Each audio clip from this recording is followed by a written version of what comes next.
রেলগাড়ির কামরায় হঠাৎ দেখা, ভাবিনি সম্ভব হবে কোনোদিন। আগে ওকে বারবার দেখেছি লাল রঙের শাড়িতে, ডালিম ফুলের মতো রাঙা। আজ পরেছে কালো রেশমের কাপড়, আঁচল তুলেছে মাথায়, দোলন চাপার মতো চিকন গৌর মুখখানি ঘিরে।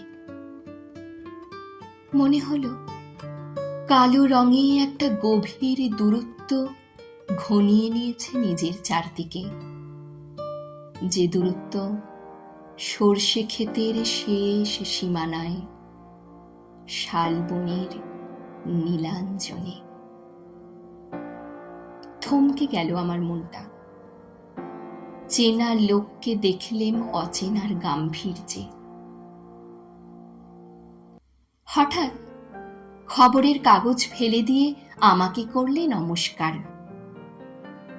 সমাজবিধির পথ গেল খুলে। আলাপ করলেম শুরু, কেমন আছো, কেমন চলছে সংসার, ইত্যাদি। সে রইল জানলার বাইরের দিকে চেয়ে, যেন কাছের দিনের ছোঁয়াচ পার হওয়া চাহনিতে। দিলে অত্যন্ত ছোট দুটো একটা জবাব, কোনোটা বা দিলেই না। বুঝিয়ে দিলে হাতের অস্থিরতায়, কেন এসব কথা, এর চেয়ে অনেক ভালো চুপ করে থাকা। আমি ছিলাম অন্য বেঞ্চিতে ওর সাথীদের সাথে। এক সময়ে আঙুল নেড়ে জানালে কাছে আসতে। মনে হলো কম সাহস নয়। বসলুম ওর এক বেঞ্চিতে। গাড়ির আওয়াজের আড়ালে বললে মৃদুস্বরে, কিছু মনে করো না, সময় কোথা সময় নষ্ট করবার।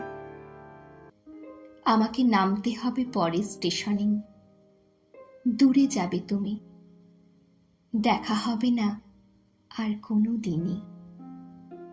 তাই যে প্রশ্নটার জবাব এতকাল থেমে আছে, শুনবো তোমার মুখে। সত্য করে বলবে তো? আমি বললেম, বলবো। বাইরের আকাশের দিকে তাকিয়েই শুধুলো,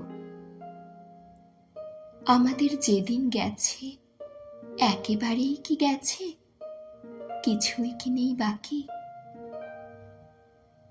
একটুকু রইলেম চুপ করে, তারপরে বললেম, রাতের সব তারাই আছে দিনের আলোর গভীরে।